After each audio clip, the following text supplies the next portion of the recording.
శ్రీశైలం డ్యాంలో దాదాపు 875 అడుగులు వాటర్ ఉన్నప్పటికీ కూడా మన ఎస్ఆర్బిసికి సంబంధించి వాటర్ వదలకపోవడం చాలా బాధాకరమైన విషయము. ఈరోజు శ్రీశైలం డ్యామ్ ద్వారా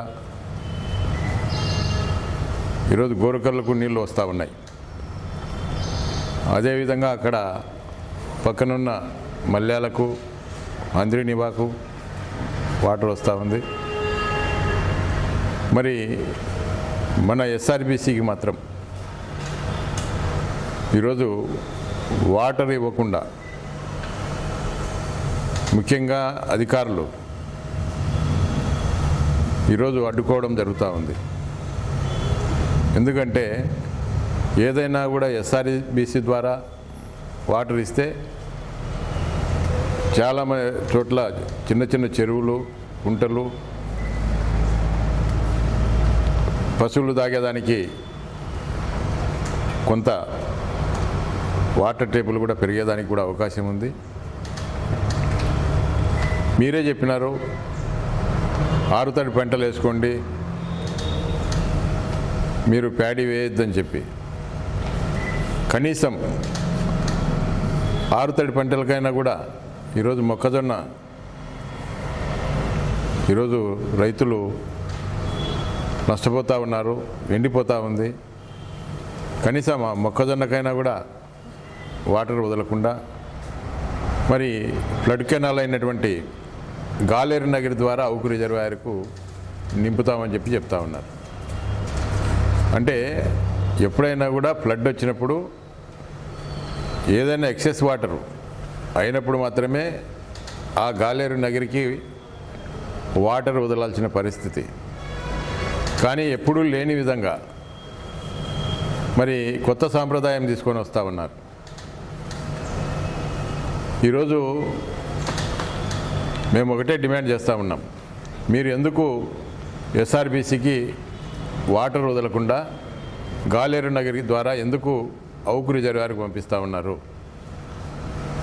అంటే ఇక్కడ పాణ్యం నియోజకవర్గంలో కానీ, బనగానపల్లి నియోజకవర్గంలో కానీ రైతులు లేరా? లేకుంటే మీరు అవుకు రిజర్వాయర్కు నింపి ఆ అవుకు రిజర్వాయర్ నుంచి సిమెంట్ ఫ్యాక్టరీలకు వాటర్ అమ్ముకునేదానికి ఆ యొక్క రిజర్వాయర్ నింపుతా ఉన్నారా అని చెప్పి నేను ప్రశ్నిస్తూ ఉన్నాను. ఏదైనా కూడా పంట కాలువల ద్వారా వాటర్ వస్తే 10 మందికి రైతులకు ఉపయోగం ఉంటుంది. మరి ఈ యొక్క బోర్లలో వాటర్ టేబుల్ పెరుగుతుంది. అవి చూడకుండా ఏకపక్షంగా మరి ఈరోజు తెలుగుదేశం పార్టీ అధికారంలో ఉంది. ఈ యొక్క నంద్యాల పార్లమెంట్ పరిధిలో దాదాపు 7 అసెంబ్లీ నియోజకవర్గాల్లో కూడా మీకు తెలుగుదేశం పార్టీని గెలిపించడం జరిగింది. మరి అదేవిధంగా 2 మంత్రులు ఉన్నారు. మరి 2 మంత్రులు, మిగతా ఎమ్మెల్యేలు మరి ఈ ప్రాంతానికి జరుగుతున్న అన్యాయం, పక్కనున్న తెలంగాణ దాదాపు ఈ యొక్క 35,315 క్యూసెక్కులకు వాటరు కరెంటు ఉత్పత్తి చేస్తూ ఉన్నారు. అదేవిధంగా మిగతా చోటికి అన్నిటికీ వదులుతూ ఉన్నారు. అదేవిధంగా ఏపీకి కూడా దాదాపు 18,792 క్యూసెక్కులు ఈ యొక్క కరెంటు ఉత్పత్తి కోసం వాడుతూ ఉన్నారు. మరి రైతుల కోసం వచ్చేటప్పటికీ మరి ఎందుకు మీకు సవతి ప్రేమ చూపిస్తూ ఉన్నారో మాకు అర్థం కావడంలే. ఇప్పటికైనా కూడా ఈ యొక్క మంత్రులు, ఈ యొక్క ఎమ్మెల్యేలు కళ్ళు తెరిచి ఈ యొక్క ప్రజల యొక్క కష్టాలు చూడండి. ఇప్పటికే రైతులు ఎరువుల ధరలు పెరిగిపోయి చాలా వరకు అవస్థలు పడుతూ ఉన్నారు. దాదాపు 28 మాజీ శాసనసభ్యుడు నిన్నటి పత్రికా సమావేశంలో ఎస్ఆర్బీసీకి నీటిని విడుదల చేయాలి, అదేవిధంగా పరిశ్రమలకు నీళ్ళు అమ్ముకుంటూ ఉన్నారనేటువంటి కొన్ని అసత్యమైనటువంటి ఆరోపణలు చేయడం జరిగింది. నేను ప్రజలకు మాజీ శాసనసభ్యుడికి ఒక విజ్ఞప్తి చేస్తా ఉన్నాను. దేశమంతటా కూడా ఈ యొక్క ఎల్నిఓ ప్రభావం ఉంది. దాదాపుగా ఒక 4 నెలల ముందు నుంచి కూడా ఈ ప్రభావం ఉంది. కాబట్టి ఈరోజు సైంటిస్టులు కానీ అందరూ కూడా చెప్తా ఉన్నారు. కాబట్టి దయచేసి వర్షాలు తక్కువగా పడే ఉంది, ఎవరు కూడా పంటలు వేసుకోకండి, మనకు వర్షాల ప్రభావం ఒకవేళ ఉంటే అప్పుడు చెప్తామని చెప్పడం జరిగింది. అదేవిధంగా ఎక్కడో కర్ణాటకలో కొద్దిగా నీరు అక్కడ వర్షాలు పడడము, వాటి ద్వారా మన శ్రీశైలం జలాశయానికి ఒక 15-20 రోజుల నుంచి కూడా నీరు రావడం, కొద్దిగా నీరు అక్కడ స్టోర్ చేసుకోవడంతో అక్కడ తెలంగాణ వాటా వారికి ఉంది, మన వాటా మనకుంది. ఆ వాటాను కూడా రాజకీయంగా మాట్లాడుతూ మాజీ శాసనసభ్యుడు గురు శిష్యులు ఈ విధంగా చేస్తూ ఉన్నారు. పట్టించుకోవడం లేదు, మంత్రులు శాసనసభ్యులు పట్టించుకోవడం లేదు, ఇవన్నీ కూడా మాట్లాడుతూ ఉన్నారు. ఏదైతే మా ప్రభుత్వం వచ్చిన తర్వాత రైతుల పక్షాన గత సంవత్సరంలో మే నెల ఆఖరికి కూడా రిజర్వాయర్లో నీళ్లు పెట్టి రైతులు మాకు ఇంకా అవసరము లేదు అని చెప్పిన తర్వాత వరకు కూడా నీళ్ళు ఇవ్వడం జరిగింది.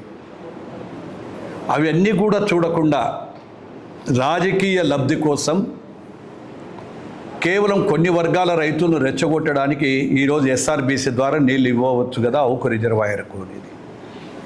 ఎస్ఆర్బీసీ ద్వారా అవుకు రిజర్వాయర్కి ఇవ్వాలంటే ఈరోజు అక్కడ నుంచి పోయినప్పుడు రైతులకు అందరికీ కూడా కళ్ళ ముందర ఒక కొద్ది నీరు పోయినా కానీ కూడా ఆ నీరు చూసిన తర్వాత అక్కడ రైతులు పంటలు పండించుకోవాలన్నా ఏదైనా ఉంటుంది కాబట్టి ఇబ్బందిగా ఉంటుంది, అవుకు రిజర్వాయర్కు చేరదు అనేటువంటి ఉద్దేశంతో తాగునీరు ముఖ్యం. మనకు ముందు ఎప్పుడైతే తాగునీరు ముఖ్యమో దాన్ని దృష్టిలో ఉంచుకొని ఇప్పుడు అవుకు రిజర్వాయర్ ఒక టీఎంసీ నీరును పెట్టాలి, తర్వాత మిగతా ప్రాజెక్టులలో కూడా పెట్టాలనేటువంటి ఉద్దేశంతో తాగునీటి కోసం ఈరోజు ఒక టీఎంసీ నీరును తీసుకుపోవాలని చెప్పి మొదలుపెట్టాం.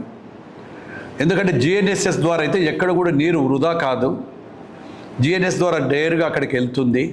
అంతే తప్ప ఏ పరిశ్రమకు ఇవ్వాలనేటువంటి ఉద్దేశం కాదు. పరిశ్రమలకు ఇస్తున్నది కూడా చాలా చిన్న క్వాంటిటీ. అది పరిశ్రమలకు ఇచ్చినంత మాత్రాన ఆ చిన్న క్వాంటిటీ వలన కూడా దాని మీద పరిశ్రమల మీద ఆధారపడేటువంటి వేల మంది ఉద్యోగులు ఉన్నారు. అది గుర్తుపెట్టుకోవాలి శాసనసభ్యుడు మాజీ.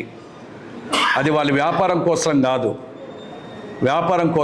అది ఆ యొక్క వేల మంది ఏ సిమెంట్ ఫ్యాక్టరీ అయినా కానీ కూడా వేల మంది దాని కింద కూడా పేదవాళ్ళే బతికేది. అక్కడ కూడా పేదవాళ్ళు బతుకుతారు. రైతులకు అన్యాయం చేయమని మేము అడుగుతాం లేదు, రైతులకు చేస్తామని కూడా కాదు. అక్కడ ఉండేటువంటి చిన్న క్వాంటిటీ వాడుకుంటా ఉంటే దాన్ని అమ్ముకుంటున్నారు. మరి గతంలో కూడా మీరు ఎన్నోసార్లు చేశారు, అమ్ముకునేట్టేనా? ఏదేమైనా ఇప్పుడు అవుకు రిజర్వాయర్లో ఒక టీఎంసీ నీళ్లు పెడితే దాదాపుగా 4 మండలాలకు ఉపయోగం. దానివల్ల అవుకు మండలము సంజామల మండలానికి అక్కడి నుంచే పోతున్నాయి, కొలిమూళ్ళ మండలానికి పోతున్నాయి, కోయిలకుంట్ల మండలానికి 4 మండలాల ప్రయోజనంకు ఈరోజు అక్కడ ఒక టీఎంసీ నీరును పెట్టి రేపు ఇంకా వర్షాలు పోకపోతే వచ్చే ఎండాకాలంలో కూడా ఇబ్బంది రాకూడదు, ఆ ఎండాకాలానికి కూడా సరిపోయే విధంగా మేము రిజర్వ్ చేసి పెడతా ఉన్నాం. అక్కడ ఏ రోజైనా కానీ రైతుల కోసం చేయాల్సినటువంటి బాధ్యత మాకుంది. అందుకే చెప్పాము గతంలో కూడా ఏం చేశామో ఏంటి